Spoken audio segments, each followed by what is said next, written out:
Saudara, hingga kini kasus tudingan ijazah palsu Joko Widodo belum juga usai. Saat ini Polda Metro Jaya tengah menangani 6 laporan terkait dengan kasus tudingan ijazah palsu Joko Widodo. Salah satu laporan yang dilayangkan Jokowi adalah terkait pencemaran nama baik dan juga fitnah. Dan 3 perkara lainnya yang juga telah naik ke tahap penyidikan. Kita akan bahas bersama dengan sejumlah narasumber di pagi hari ini.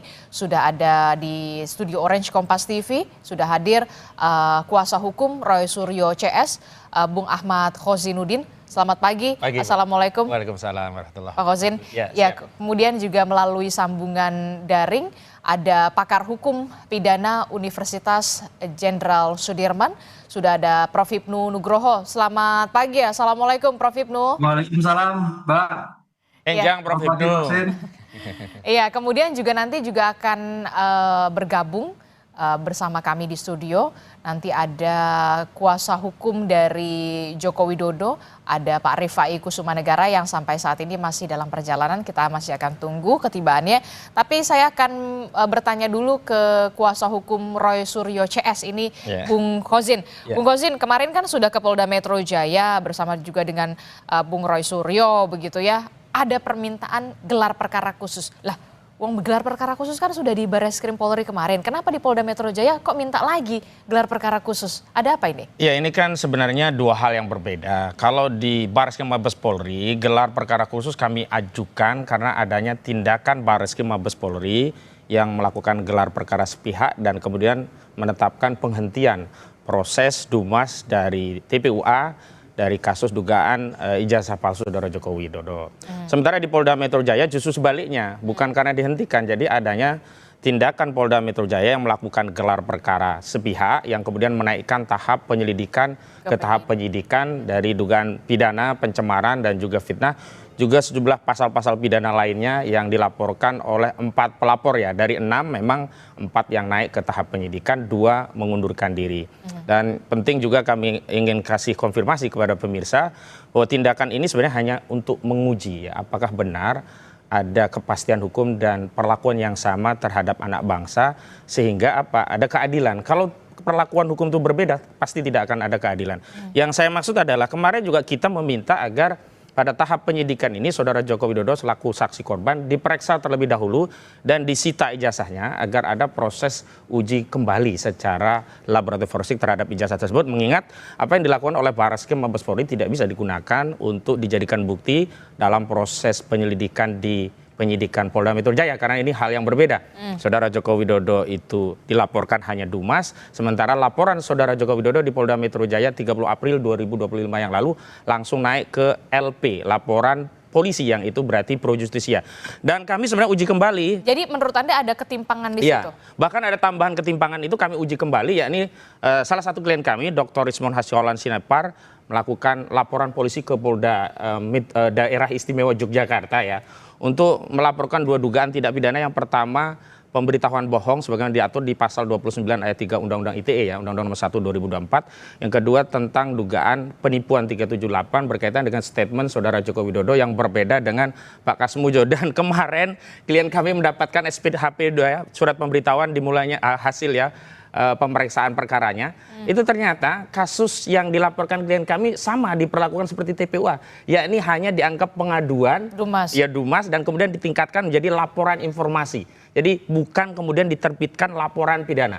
Nah, dari situ kan kita bisa melihat memang ada perlakuan berbeda antara layanan kepolisian terhadap saudara Joko Widodo dengan klien kami yang hari ini padahal statusnya sama, warga negara Republik Indonesia. Oke, jadi ada beberapa hal yang kemudian menjadikan kuasa hukum dan juga Roy Suryo CS ini mengajukan gelar perkara khusus. Tambahannya adalah kami sangat melihat ada subjektivitas dari institusi Polri terhadap penanganan perkara ini, sehingga perlakuan berbeda ini tidak mungkin bisa dipahami kecuali apa? Ada agenda di mana institusi Polri itu di bawah kendali politik, yang politik itu kami tafsirkan berasal dari Solo, yakni dari kekuasaan saudara Joko Widodo. Oke, saya tahan dulu di situ, Bung Khozin. Saya ke Prof. Hipnu. Prof. Hipnu, melihat kasus ini begitu ya, kemarin di Barreskrim Polri bisa dikatakan sudah selesai, begitu gelar perkara khusus sudah dilakukan, kemudian di Polda Metro Jaya sudah masuk ke tahap penyidikan, tapi kemudian Bung Roy Suryo CS ini mengajukan gelar perkara khusus di Polda Metro Jaya karena memang ada ada hal yang perlu dibuktikan lagi begitu ya. Betul, dan sebenarnya kan yang di Barreskrim juga gelar perkara khususnya juga belum diumumkan hasilnya seperti belum apa. Diumumkan. Begitu. Nah, bagaimana dari kacamata hukum pandangan dari Prof. Hipnu terkait dengan kasus ini? Perlu atau tidak sebenarnya gelar perkara khusus dilakukan di Polda Metro Jaya? Ya, gini Mbak Adisti, di dalam sistem peradilan pidana itu kan ada pra-adjudikasi. Pra-adjudikasi itu ada penyelidikan dan penyidikan. Dalam hal penyelidikan untuk mendapatkan suatu kebenaran, mendapatkan suatu peristiwa, itu suatu perlu sekali. Apakah yang disampaikan di Barreskrim kemarin, apakah yang disampaikan dalam Polda, kan gitu. Karena dalam hal suatu penyelidikan ini ada suatu kepastian, apakah ada peristiwa atau tidak. Lah, disinilah saya kira sebagai pencari keadilan, mau tidak mau Polda juga harus membuka kembali hari itu. Karena ini suatu peristiwa yang mengakibatkan adanya delik kaitannya dengan pencemaran baik. Belum lagi nanti mengakibatkan adanya obstruction of justice misalkan. Jadi delik terkait dugaan ijazah palsu ini akan menyambung beberapa perbuatan yang terjadi. Nah, oleh karena itu dalam hal seperti ini memang harus dipastikan. Yang perlu kami sarankan sebetulnya kalau kita kemarin membaca KPI Mbak Dian, Komite Informasi Publik, itu sebetulnya UGM harus hadir. UGM haruslah menjelaskan tentang keaslian. Jadi kalau kemarin itu hasil lab krim, Polda lab krim, Barreskrim, tapi juga harus ada suatu rilis, misalkan Mas Kosin menanyakan sebagai badan hukum publik UGM untuk memberikan secara detail ABC dan sebagainya. Ini yang menjadi masalah, sehingga kalau sampai nanti hasil lab krim belum equal, kemudian badan hukum publik juga belum memberikan gambaran seperti yang diinginkan Mas Kosin, ya ini perkara berlalu terus. Sampai kapan? Sampai tidak ada hentinya, Mbak. Karena dalam hal suatu pemeriksaan pra-adjudikasi khususnya lidik, itu tidak ada suatu penyelesaian sepanjang tidak dipastikan dulu suatu perkara yang bersangkutan. Sehingga kalau toh dihentikan kemarin itu hanya dihentikan sementara. Saya katakan sering, dihentikan demi kepentingan hukum. Artinya, ketika peristiwa itu tidak ada, sementara. Artinya, kalau memang suatu saat ada bukti lain, ya diajukan kembali. Disinilah yang saya kira tidak henti-hentinya dalam suatu perkara penyelesaian di pra-adjudikasi dalam khususnya lidik. Oleh karena itu, kalau memang sudah sampai pada sidik atau pengadilan, itu dipastikan, kan gitu. Bisa berhenti dalam arti konteks pembenaran material. Ini yang saya kira luar biasa Mas Kosin berjalannya ini sebagai bentuk asas transparansi, asas equal, dan asas keterbukaan dalam muka perkara di dalam era sekarang ini. Oh, dan penting betul begitu ya asas keterbukaan dan transparansi karena semua warga negara di Indonesia ini sama di mata hukum. Itu yang kemudian harus digarisbawahi Prof. Hipnu dan juga Pak Khosin. Bung Khosin, ini kan kemarin juga Dian Sandi sudah diperiksa, tapi kemudian saya mau tahu juga apakah dari pihak UGM, dari pengetahuan Anda juga sudah diperiksa? Kalau Bung Roy kan juga sempat mengatakan, mempertanyakan pelapor kok belum diperiksa? Belum diperiksa, nah itu gimana? Iya. Informasi yang kami terima bahwa sebenarnya saudara Joko Widodo selaku pelapor sekaligus saksi korban itu sudah dipanggil, namun mengajukan reschedule karena keadaan sakit. Dan itulah yang kemarin kami persoalkan. Kenapa kalau sakit dipanggil polisi untuk menerangkan apa yang menjadi aduannya terkait delik dugaan fitnah dan pencemaran tidak datang, tapi pada saat yang bersamaan justru hadir di sebuah kongres partai yang ternyata dia bisa menyampaikan pandangannya tanpa ada hambatan. Artinya kalau kita bicara tentang ada misi politik yang dituduhkan kepada kami, ada agenda besar dan seterusnya, secara zahir justru kita lihat saudara Joko Widodo justru sibuk dengan agenda politik. Pada saat yang sama dia sudah ada panggilan hukum, dia tidak mematuhi ya aparat penegak hukum yang telah memberikan panggilan. Dan celakanya Kabid Humas Polda Metro Jaya tidak pernah mengumumkan itu.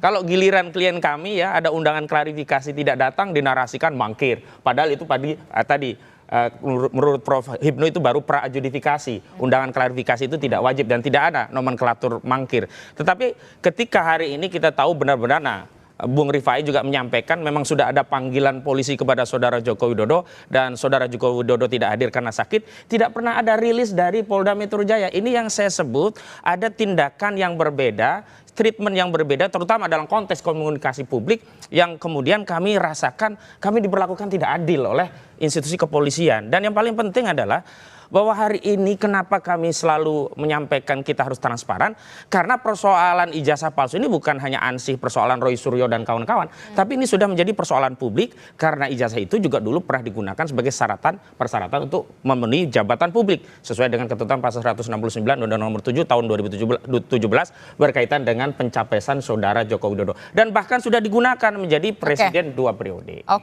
Karena Bung Rifai sudah hadir, saya sapa dulu begitu ya, kuasa hukum dari Joko Widodo sudah hadir ke studio. Bung Fai, ini tadi Bung Hosin menyinggung soal bagaimana Pak Jokowi tidak hadir begitu, tidak meminta untuk ditunda pemeriksaannya di Polda Metro Jaya karena sakit. Bung Hosin mengatakan tapi kok di Kongres PSI bisa secara lugas dan juga secara tegas ya hadir di Kongres PSI begitu. Ada merasa ketidakadilan lah di sana segala macam. Nah kalau Bung Rifai sendiri melihatnya seperti apa? Ini kan Polda Metro Jaya sudah naik ke tahap penyidikan, dari kuasa hukum Bung Roy CS bahkan meminta untuk mengajukan gelar perkara khusus. Oke, pertama mungkin ditanggapi dulu soal ketidakhadiran beliau ya. Betul. Jadi intinya minggu kemarin memang kami sudah menerima panggilan untuk diperiksa di hari Kamis. Tapi hari memang Kamis? Kemarin. Tapi memang kan pada saat itu beliau sendiri masih dalam recovery ya. Penyembuhan. Enggak, sudah sembuh cuma masih recovery dalam arti disarankan untuk tidak keluar kota dulu. Ya, sehingga waktu itu kami minta untuk dijadwalkan ulang dengan dua kemungkinan. Pertama dijadwalkan ulang kembali karena kami akan konsultasi dulu kepada dokter yang mau observasi apakah sudah bisa keluar kota, atau kedua mungkin tidak berdasarkan pasal 113 KUHP diperiksa di kediaman. Nah ini kami ajukan gitu ya. Intinya sih kami tentunya sangat punya kepentingan untuk bisa menerangkan keterangan, tapi kan bagaimanapun juga secara fisik ada keterbatasan juga, sesuatu yang kita ketahui bersama, sehingga kami memohonkan itu dan kami sekarang masih menunggu kabar dari pihak Polda, apakah tetap akan direschedule ulang di Jakarta. Ya kalau memang harus ke Jakarta kami juga siap, tapi mungkin perlu ada persiapan dulu gitu ya. Nah di sisi lain kalau memang harus di kediaman juga mungkin lebih baik, tapi kami serahkan sepenuhnya. Nah soal kegiatan di PSI ya, karena memang kembali lagi itu kan sama-sama di Solo ya. Kalau di Solo sih memang beliau bisa berkegiatan, bukan hanya ke PSI, kegiatan yang lain juga masih terima tamu segala macam gitu ya, atau kegiatan hari-hari. Cuma memang untuk keluar kota sementara masih disarankan untuk tidak dilakukan dulu. Mudah-mudahan sih setelah ini sebentar sudah pulih dan beliau bisa langsung ke Jakarta ya. Kita tinggal lihat perkembangan. Nah terus kedua soal gelar perkara khusus, ya kembali lagi itu sih hak. Ya setiap advokat tentunya juga punya hak untuk bisa mengajukan upaya-upaya hukum terutama untuk pembelaan ya, dan itu biasa lah ya. Sekalipun kalau saya berpandangan terlalu dini, karena apa? Penyidikannya kan masih berjalan, baru mulai ini penyidikan gitu loh. Sementara gelar perkara khusus biasanya untuk mengevaluasi. Gelar perkara khusus biasanya untuk mengevaluasi. Betul, hasil penyidikan ya, atau paling tidak sudah 3/4 lah. Nah, kalau baru mulai sudah gelar, sebenarnya pertanyaannya apa yang mau dievaluasi. Tapi ya monggo kerso kalau memang itu dimohonkan ya, sekalipun kalau saya ya kebetulan sudah praktek hampir 3 dasawarsa. Menurut saya terlalu cepat kalau dimintakan sekarang. Sudah terjawab Bung Hosin, ternyata kemudian jawabannya soal Pak Jokowi tidak hadir di pemeriksaan di Polda Metro Jaya karena memang keadaannya seperti itu. Kemudian termasuk juga soal gelar perkara, biasanya itu untuk mengevaluasi sebuah kasus begitu ya. Ya ini perjalanan evaluasi. Perjalanan sebuah kasus. Bagaimana respon Anda? Yang jelas kami menggunakan presiden apa yang dilakukan oleh Barreskrim Mabes Polri yang melakukan evaluasi terhadap tindakan penyelidikan yang kemudian dihentikan. Dan hari ini di Polda kebalikannya, tindakan penyelidikan yang dinaikkan kepada penyidikan. Dua-duanya ini bisa dievaluasi. dan evaluasinya dengan gelar perkara khusus. Karena apa? Karena sejak awal kami tidak dilibatkan. Andaikan dalam proses gelar perkara yang dilakukan oleh Polda Metro Jaya meningkatkan penyelidikan menjadi penyidikan, diundang para pihak termasuk kami selaku pihak terlapor, selesai, tidak bisa melakukan gelar perkara khusus karena memang sudah tidak dilibatkan. Asasnya itu kan terkait transparansi equal daripada proses antara pelapor dengan terlapor.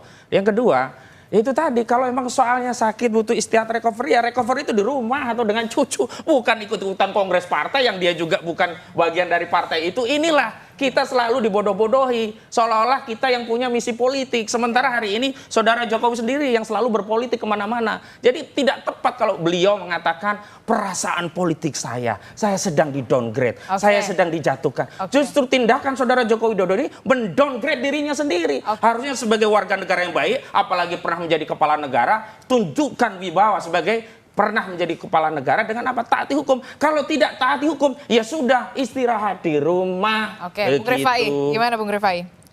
Ya, apanya tentang apa nih? Ya itu soal kondisi kesehatan ya memang. Ya itu fakta, itu real, everybody knows. Terus mau gimana? Gitu ya. So everybody knows gitu ya. Dan kami memastikan dalam pemeriksaan berikutnya pasti hadir. Nggak mungkin lah. Kami yang punya kepentingan kok dengan LP ini. Nggak mungkin kami nggak memberikan keterangan. Kami ingin sekali LP ini jalan kok. Bahkan apa yang belum memenuhi syarat tentu akan kami penuhi gitu ya. Jadi dengan sendirinya pasti kita akan memberikan keterangan. Nggak ada persoalan. Termasuk juga evaluasi dari penyelidikan ke penyidikan yang kemudian tidak di... Monggo, itu silakan saja diajukan ya. Sekalipun kalau buat kami sih terlalu dini karena sekarang sudah masuk ke penyidikan. Ya kalau sudah masuk penyidikan, konsennya di penyidikan. Ini kan seolah-olah mau dicek lagi penyelidikannya. Ya monggo-monggo saja gitu ya. Sekalipun menurut kami sih terlalu kembali lagi. Harusnya kita fokus di penyidikan saja. Apa-apa saja yang mau kita lengkapi. Gitu. Tidak adil dong. Kalau penyidikan kan posisi klien kami mau jadi tersangka. Justru sebelum jadi tersangka itulah warga negara berhak tahu apa sih yang dilakukan dalam proses penyelidikan sehingga penyidik punya keyakinan ada peristiwa pidana sehingga penyelidikan ditingkatkan kepada penyidikan. Dan kalau memang dalam konteks gelar perkara dikasih tahu, oh ini loh buktinya, lewat buktinya aja cuma fotokopi, nah itu kan menjadi soal tambahan bahwa memang benar bisa saja ya ijazah ini nanti disita saat penyidikan. Tapi persoalannya adalah kenapa di Bareskrim yang baru penyelidikan saja ijazah itu bisa ditunjukkan pada Bareskrim dan kemudian dicek, diuji laboratorium forensik dan keluar hasil identik yang kemudian dengan dasar itu dihentikan penyelidikan. Pada saat yang sama mau meningkatkan penyidikan, ini barang tidak pernah dikasih kepada penyidik gitu loh. Kita ini kan terbuka harusnya. Justru asas transparansi itulah yang akan menjaga kredibilitas dan akuntabilitas dari proses penyelidikan dilakukan oleh Polda Metro. Bagaimana jawaban Anda Bung Rifai soal transparansi di sini, kemudian soal dokumen ijazah juga yang kemudian seharusnya sama lah seperti apa yang treatmentnya dilakukan di Bareskrim? Ya menurut saya sih ini sama ya, bahkan teman-teman kepolisian kalau boleh saya bilang sudah sangat hati-hati. Nah yang perlu dibedakan adalah perkara di Polda dengan perkara di Bareskrim sesuatu yang berbeda. Di Bareskrim ini stretchingnya adalah soal pemalsuan. Di Polda ini stretchingnya adalah soal fitnah dan pencemaran. Jadi memang pokoknya sudah berbeda. Pokok perkaranya berbeda. Jadi kalau di Bareskrim itu sampai dilakukan lapor wajar karena itu memang poin pentingnya ya.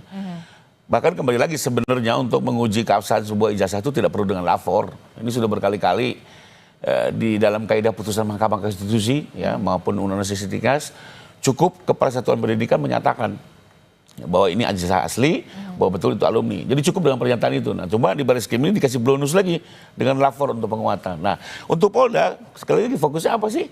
Fitnah dan pencemaran nama baik. Nah, poinnya adalah untuk fitnah pencemaran nama baik sudah ada objek-objeknya diperiksa, 24 objek ya. Dan betul apa yang kita laporkan sesuai dengan fakta sebenarnya di dalam objek sosial media. Lalu kedua, soal fitnah sendiri sudah dibuktikan. Kenapa? UGM sudah didengar keterangannya sebagai Kepala Satuan Pendidikan yang menyatakan ijazah Pak Jokowi asli dan beliau betul-betul setelah menyelesaikan pendidikan di UGM. Nah, pernyataan Kepala Satuan Pendidikan ini secara yuridis sudah cukup gitu. Ya, jadi menurut saya sudah ada alat bukti awal yang cukup untuk menaikkan ke tahap penyidikan berdasarkan keterangan Kepala Satuan Pendidikan. Jadi tidak harus lapor itu. Ya, di dalam sengketa-sengketa pilkada itu banyak sekali kok konflik pilkada gara-gara ijazah. Tidak pernah lapor dibawa ke MK. Cukup Kepala Satuan Pendidikan. Jadi menurut saya yang di Polda sudah cukup pembuktiannya sehingga bisa naik bahwa nanti dalam penyidikan mau dilengkapi lagi. Ya. mau dilakukan penyitaan ijazah, mau dilakukan lapor ulang, monggo kerso. Jadi dari pihaknya Pak Jokowi nggak ada masalah ketika nanti akan ada penyitaan dokumen ijazah dan segala macam. Nggak ada masalah. Misalnya nanti pas pemeriksaan ini yang nanti kami khawatirkan. Disita, kita serahkan. Ini kan delik aduan. Nah, dengan dasar agar gak mau disita ijazahnya, mundurlah, dicabut. Kemudian yang maju adalah 3 perkara lainnya, anak bangsa yang diadu domba, sehingga apa, ijazahnya itu tidak nampak. Nanti masuk pasal apa? Berita bohong, pidana sara, kemudian penghasutan. Dan ini kayaknya pernah terjadi pada kasus Bambang Tri dan Gus Nur. Jokowi tidak pernah terlibat, ijazahnya tidak pernah masuk, tetapi keduanya dianggap mengedarkan kabar bohong di vonis 6 tahun. Nah, saya khawatir nanti ya, ini colong pelayu tinggal gelanggang. Lari dari laporannya dengan dalih nanti kirim saja lawyer, ini bisa dicabut. Tapi laporan yang lain tetap jalan terus. Akhirnya apa? Sesama anak bangsa yang beradu. Padahal ini kan bisa diselesaikan dengan menunjukkan selesai, sudah begitu loh. Tapi hari ini mungkin kalau dia tunjukkan nggak akan selesai, kenapa? Mungkin rakyat juga udah kepalang marah, jengkel gitu loh. Dari dulu aja harusnya bisa diselesaikan secara cepat sederhana. Ini mencari jalan yang ribet gitu loh. Oke, singkat saja, apa yang ingin Anda tanggapi dari pernyataan Bung Hozin? Ya, kembali lagi itu kan asumsi-asumsi dan kekhawatiran. Ya wajar-wajar saja lah ya, saya sih mengerti saja. Tapi intinya kembali lagi kalau untuk Bambang Tri, saya sudah berkali-kali jelaskan, itu tidak ada kaitannya dengan Pak Jokowi karena Pak Jokowi bukan pelapor di situ. Itu pihak Polri yang mengangkat. Bahkan kami juga tidak mengerti itu situasi keadaan saat itu ya. Nah, kalau yang sekarang ini memang yang melakukan upaya hukum Pak Jokowi sebagai warga negara. Beliau sendiri juga sudah menunjuk tim hukum dan memang kami memastikan semua akan berjalan sebagaimana mestinya. Termasuk bila mana ada penyitaan, kami akan serahkan pemanggilan berikutnya. Mungkin pemanggilan berikutnya akan langsung disita, kita kooperatif. Lapor ulang, monggo. Mau diadu lagi dengan ijazah lain, monggo. Karena buat kami kebenaran adalah kebenaran. Ya, ini fakta yang sudah dialami oleh Pak Jokowi. Beliau yang kuliah sejak tahun 80 sampai 85, beliau menerima langsung dari UGM.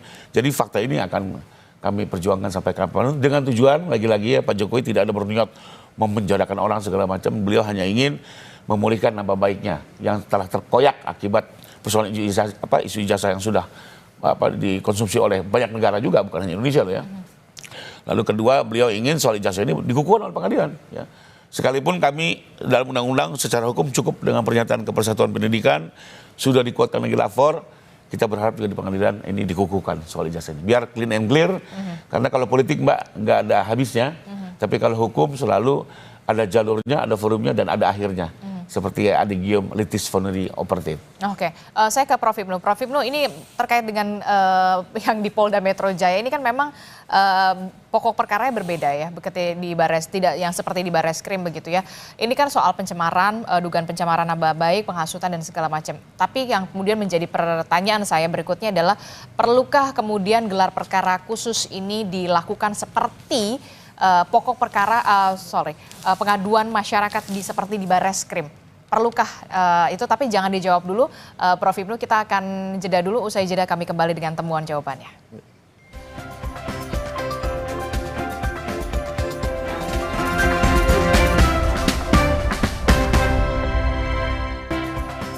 Terima kasih Anda masih bersama kami dalam Sapa Indonesia Pagi. Saudara, kita masih membahas soal bagaimana arah kasus ijazah Jokowi ini akan kemana ujungnya begitu ya. Masih bersama saya di studio ada kuasa hukum dari Bang Roy Suryo CS, ada Bung Hozin, kemudian dari kuasa hukum dari Pak Jokowi juga ada Bung Rifai, kemudian melalui sambungan daring ada Prof Ibnu. Saya tadi sudah memberikan kesempatan kepada kedua kuasa hukum dari kedua belah pihak. Sekarang saya akan memberikan kesempatan juga kepada Prof Ibnu. Prof Ibnu, kalau tadi kita sudah melihat bagaimana saling sanggah dari kedua kuasa hukum terkait dengan gelar perkara khusus di kasus di Polda Metro Jaya yang saat ini ditangani oleh Polda Metro Jaya. Jadi menurut Prof Ibnu, dengan perkara yang sudah masuk ke tahap kepenyidikan soal pencemaran nama baik, penghasutan, masih perlukah gelar perkara khusus dilakukan di Polda Metro Jaya?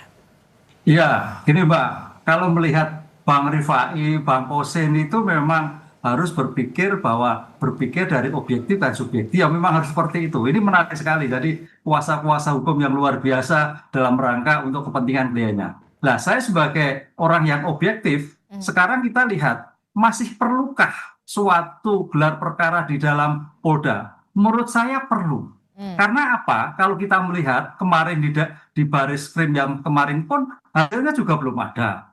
Kemudian hasilnya pun juga masih dikatakan tanda petik belum bisa diterima, itu sah-sah saja. Tapi kalau seandainya nanti di Polda itu dilakukan gelar perkara dan hasilnya sama, nah gitu kan, sama yang di Bariskrim, ya saya kira itu suatu memperkuat. Jadi ini sebetulnya masalah perlu dan tidak perlu itu untuk menjadikan suatu transparansi, suatu equal. Ini loh yang terjadi bahwa memang palsu. Ini loh, ini memang asli, sehingga sampai pada pencemaran yang sekarang ini, kan gitu loh. Ini sebagai Polri, sebagai layanan penegak hukum pada masyarakat harus betul-betul memberikan sebuah informasi yang terbuka. Oh ternyata hasilnya sama, ya selesai, berarti perkara naik, kan gitu Pak. Oh ternyata hasilnya berbeda dengan Bariskrim, apa yang terjadi nanti? Itulah saya kira yang harus diulang-ulang terus dalam rangka untuk memastikan. Karena kalau kita lihat terhadap peradjudikasi itu memang penghentian itu bukan penghentian yang mutlak, penghentian sementara karena bukti kurang, peristiwa kurang, sehingga sampai kapanpun sepanjang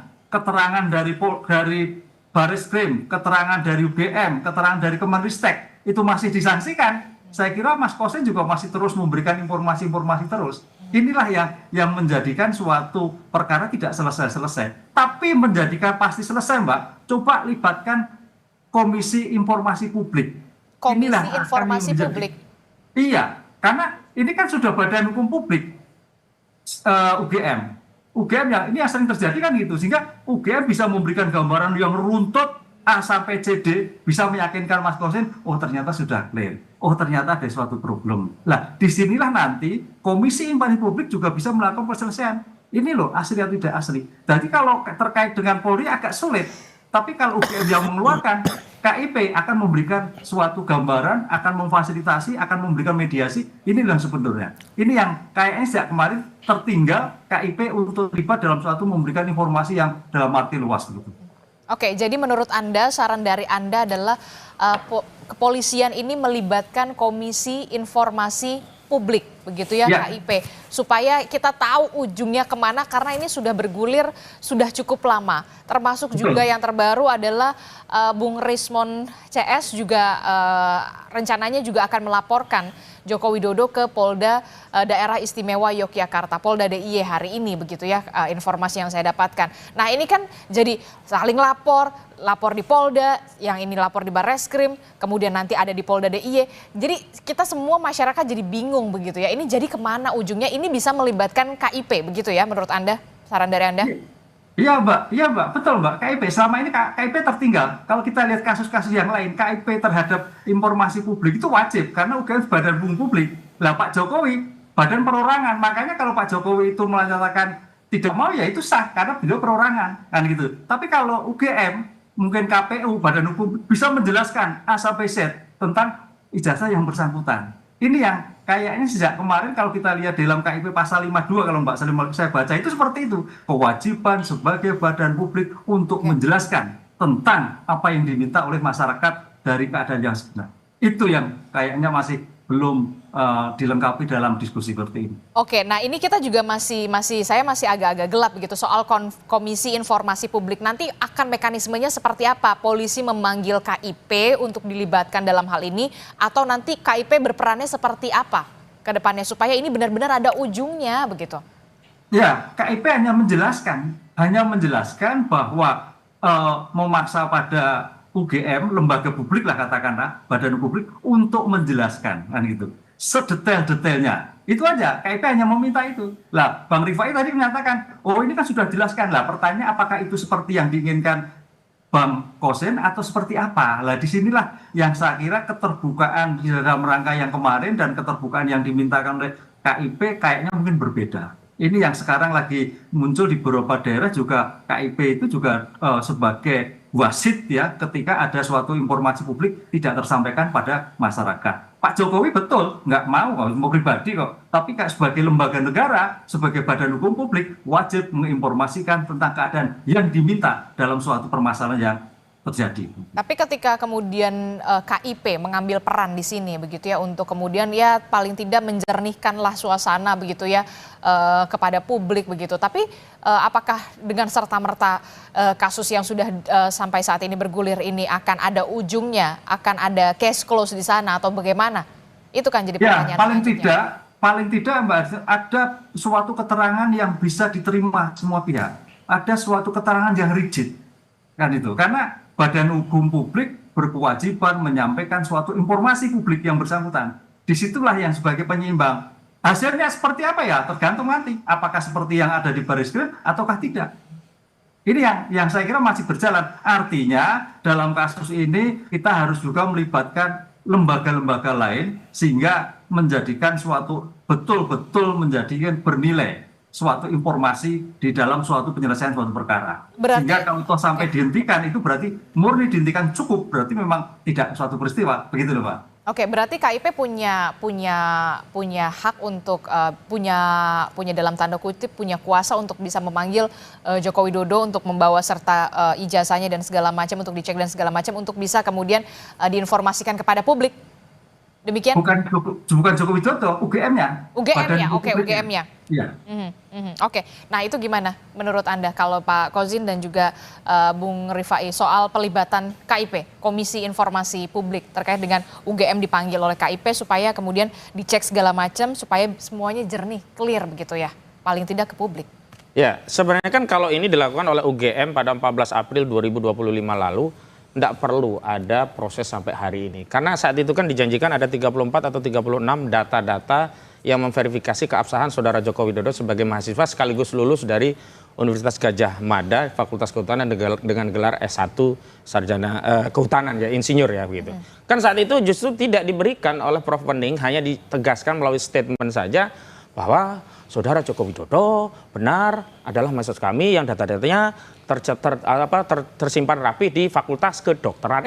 Mohon maaf, Kehutanan. Itu kan yang diterima oleh klien kami hanya statement. Hari ini sebenarnya yang dibutuhkan oleh klien kami dan Prof izin Prof, jadi bukan hanya untuk meyakinkan kami selaku kuasa hukum atau Pak Rismon atau Pak Roy, tapi publik. Karena ini sudah menjadi perkara publik, ya ini butuh transparansi dari UGM untuk menjelaskan detail, betul tadi, detail tahapan, proses, prosedur sampai akhir dari saudara Joko Widodo. Terakhir justru pengakuan dari Prof salah satu ya, mantan rektor UGM ya, Prof Effendi itu kan menyatakan justru tidak ada data wisuda yang atas nama Joko Widodo, walau terakhir beliau mencabut. Kita tahu lah di era represi seperti ini yang kita jadikan patokan justru yang pertama, bukan yang dievaluasi begitu. Artinya kami setuju saja dan sependapat, dan sebenarnya kan proses pengungkapan data itu kan ada dua cara ya. Pertama secara subjektif, yang kedua secara objektif. Secara subjektif sebenarnya UGM bisa melakukan itu tanpa harus diminta oleh KIP begitu. Tapi kalau harus melibatkan KIP agar data-data itu muncul pada publik, ya kami sangat setuju sependapat dan mendorong hal itu. Dan itu pula yang sebenarnya menjadi dasar dari aktivitas penelitian dari klien kami untuk memastikan apakah benar saudara Joko Widodo itu absah punya ijazah S1 UGM. Oke, Bung Rifai, bagaimana? Oke, sebenarnya sih apa yang dilakukan UGM juga sudah pernah mencoba berkomunikasi atau melakukan sosialisasi pada publik ya. Itulah yang pertama kali mereka mengumpulkan alumni, lalu menunjukkan di belakang dengan layar besar ijazah, lalu juga menunjukkan ijazah teman-temannya gitu ya. Jadi sudah pernah juga dilakukan itu. Lalu kedua, waktu juga teman-teman TPUA ingin audiensi juga diterima gitu ya. Bahwa mungkin dalam prosesnya saya sendiri nggak ikut, cuma kalau saya lihat di pemberitaan kan memang akhirnya tidak semua data dikeluarkan karena mungkin masih ada kekhawatiran ya bahwa ini tidak serta-merta sekedar untuk mencari kebenaran, tapi juga seolah-olah hanya mau mencari senjata untuk mencari menyerang gitu ya. Dan benar saja kan, tidak lama setelah ijazah dipertunjukkan dipersoalkan fontnya, ya, tanda tangannya, fotonya sudah dijawab lari ke skripsi. Skripsi dijawab lari ke KKN, jadi kembali lagi nggak masih ada tidak ada trust gitu ya, jadi masih khawatir dan memang juga kalau kita lihat perjalanannya terus menerus sudah dijawab A lari ke B lari ke C, jadi wajar juga kalau game seperti itu. Tapi sekarang kalau mau diambil langkah hukum langkah ke KIP bagus-bagus saja ya, memang itu ada salurannya, sekalipun memang menurut saya sih tidak berdampak dengan perkara pidana yang berjalan. Karena KIP kewenangannya sendiri, penyidikan sendiri, KIP tidak bisa mengintervensi penyidikan juga. Tapi mungkin lebih kepada rasa penasaran masyarakat terjawab. Sekalipun nanti di sidang, Mbak, kemarin juga kami melakukan rapat koordinasi ya. Mau ditunjukkan itu ijazah di sidang oleh majelis hakim dalam penyitaan ataupun oleh Pak Jokowi, kita akan tunjukkan. Jadi intinya ada saatnya pasti akan ditunjukkan secara terbuka dalam persidangan. Cuma intinya satu, dalam forum yang jelas, untuk kepentingan yang jelas. Bahwa sidang itu nanti disorot oleh berbagai media, ya nggak ada persoalan. Toh ditujukannya dalam rangka kepentingan penyidikan dan untuk keterbukaan, ya, untuk mencari kebenaran. Justru kalau sekedar diminta tanpa dasar, tanpa kepentingan. Tidak ada legitnya gitu. Itulah yang membuat kami juga sama bersikap seperti UGM. Akhirnya, wah ini apa maksudnya, arahnya kemana gitu ya. Tapi percayalah kami dari pihak Pak Jokowi tadi malam kami koordinasi. Masyarakat bersabar ya, tunggu tanggal mainnya, pasti akan ditunjukkan secara terbuka ijazah ini dalam forum persidangan. Jadi tidak ada pesan. Nah saya mau komentari juga tadi soal Prof. Sofyan yang tadi sempat dikomentari. Ya buat kami sih, kami senyum-senyum aja waktu pertama kali beliau memberi statementnya, sekalipun juga akhirnya ditarik kembali. Karena lagi-lagi kita coba verifikasi juga berdasarkan data Pak Jokowi. Ya beliau itu kan waktu jadi rektor Pak Jokowi sudah tidak kuliah di sana gitu. Tahun 2002 Pak Jokowi sudah mau sudah persiapan berpolitik saat itu ya. Jadi nggak ada kaitannya gitu ya. Lalu kedua juga waktu Pak Jokowi kuliah beliau sedang di mana. Lalu seolah-olah memberikan verifikasi terhadap data, apalagi kan kalau data kan adanya di fakultas gitu ya. Sehingga kemarin pun kami melihat waktu pendapat ini muncul, tidak bisa dipertanggungjawabkan, tapi sebelum kami lakukan pendalaman ternyata sudah mencabut ya. Mungkin di jalan terbaik ya, karena bagaimanapun kami berharap juga biarkan dengan proses hukum yang ada. Kalau orang nggak yakin benar, lebih bagus jangan ikut campur. Karena nanti semakin keseret, kita juga nggak mau banyak korban. Makin keruh ya, malah makin keruh. Nah, jadi itu... kalau yang udah pasti monggo, tapi kalau yang belum jelas lebih baik jangan dah, wait and see. Oke, Bu Kozin katanya sabar aja nanti diperlihatkan di persidangan ijazah Pak Jokowi. Jadi begini, yang pertama kita itu bernegara harus basisnya adalah husnudzon, prasangka baik kepada elemen anak bangsa lainnya. Kalau belum sudah berpraduga suudzon, nanti kalau dikasih tahu nanti akan serang sini serang sana. Persoalannya kembali, data yang diberikan itu sahih tidak? Kalau data yang diberikan skripsi nggak ada tanda tangan, ini kan permasalahan. Masa kita mau meyakini bahwa skripsi itu benar, sahih, padahal nggak ada tanda tangannya? Yang lembar pengesahannya berbeda warnanya, yang satu kuning, yang satu masih bersih. Ini kan persoalannya bukan soal ansih bahwa data itu ditunjukkan. Kan masyarakat juga punya hak. Oh ini data benar nggak? Kalau datanya sudah jelas bermasalah, ya pastilah itu dijadikan persoalan. Itu berarti semakin menguatkan analisa selama ini bahwa ijazah saudara Joko Widodo bermasalah. Karena skripsinya ternyata juga tidak ada lembar pengesahan dari dosen pembimbingnya. Apalagi setelah kemudian hari baru tahu Kasmujo nggak menjadi dosen pembimbing skripsi. Bukan juga dosen pembimbing akademik. Ini kan anomali-anomali yang muncul. Nah justru kami punya, kalau boleh suudzon, kami juga bersuudzon lagi. Jangan-jangan data itu tidak dikeluarkan karena banyak masalah di data itu. Sehingga publik tidak bisa mengaksesnya. Itu yang pertama. Yang kedua, kalau kita persoalkan Prof. Sofyan karena tidak pernah hadir di periode saudara Joko Widodo sekolah, kuliah lah ya. Rektor-rektor hari ini yang memberikan statement kan sama saja. Dulu nggak pernah hadir dalam proses Jokowi menjadi mahasiswa. Hanya statement saja. Dan perlu diingat, beliau ini rektor yang punya akses ke internal, yang akses itu juga bedanya yang satu formal, yang ini substansial saja. Oke. Artinya kita masih meyakini bahwa apa yang disampaikan oleh Profesor itu benar, bahwa kami meyakini juga ada tekanan yang kemudian beliau mencabut itu, kami hormatilah. Dan kami terima kasih Prof. Sofyan, yang kami yakini adalah apa yang beliau sampaikan di awal. Oke. Kita tunggu proses hukumnya seperti apa, karena yang saat ini di Polda Metro Jaya memang sudah naik ke tahap penyidikan. Kita lihat nanti apakah nanti polisi juga akan melakukan gelar perkara khusus sama seperti treatmentnya di Bareskrim. Terakhir Prof. Ibnu, ini lapor sana, lapor sini, lapor Polda Bareskrim, Polda DIY begitu ya. Pertanyaannya, bagaimana kemudian dari kacamata hukum Anda selain melibatkan Komisi Informasi Publik di sana? Apa ini supaya ada ujungnya, biar cepat selesai juga lah begitu ya, tidak berlarut-larut. Silahkan singkat saja Prof. Ibnu. Ya, laporan bagian dari hak masyarakat. Saya kira itu memang harus ditindaklanjuti. Cuman permasalahannya apakah laporan itu mempunyai legal standing yang jelas, mempunyai tujuan jelas yang tidak. Oleh karena itu dalam perkara ini tampaknya harus satu-satu. Kalau memang sekarang berjalan tentang pencemaran baik, itu jalan dulu. Jadi saling menunggu Mbak, karena ini suatu perkara yang semuanya ada irisannya. Sehingga kalau sudah satu-satu lah, mana yang diteruskan dan mana yang tidak teruskan, saya kira itu Polri harus punya strategi untuk menangani suatu perkara itu. Jadi tidak semua diterima, tapi juga diberikan suatu penjelasan bahwa ini adalah terkait dengan perkara-perkara yang lain. Begitu Mbak. Oke, baik, kita akan tunggu. Tapi yang paling tidak yang ini dulu lah, Polda Metro Jaya, kalau memang ini diselesaikan, nanti kalau ada laporan lagi, nanti baru kita lihat lagi seperti apa. Tapi yang pasti, Bung Rifai, klien Anda, Pak Jokowi siap ketika nanti memang akan dipanggil setelah kemarin. Tentu. Karena kembali lagi ya, ini kami yang membuat LP, tentu kami yang punya kepentingan. Ya kemarin kan hanya persoalan keterbatasan saja ya. Dan apa namanya, kita tinggal nunggu arahannya apakah dijadwal ulang atau bisa di kediaman atau alternatif lainnya. Okay. Tapi intinya kami segera akan memberikan keterangan. Termasuk juga lagi-lagi kami siap menyerahkan ijazah untuk dilakukan lapor ulang, ya. Dan disita sekalipun juga kami siap. Oke, terakhir. Ya, Singkat setuju, siap untuk hadir kembali dan harus disita. Karena kami khawatir kalau nggak segera disita, ada proses kebakaran di Pramuka terjadi juga di Solo, begitu. Oke, baik, kita akan tunggu bagaimana proses penyidikan ini karena memang sudah naik ke tahap penyidikan di Polda Metro Jaya. Kita akan tunggu. Terima kasih Prof. Ibnu melalui sambungan daring. Kemudian ada Bung Kozin dari Kuasa Hukum Roy Suryo CS yang sudah hadir ke studio. Kemudian ada Bung Rifai, Kuasa Hukum dari Joko Widodo. Terima kasih Bapak-bapak, sehat selalu. Wassalamualaikum. Selamat pagi. Waalaikumsalam warahmatullahi wabarakatuh.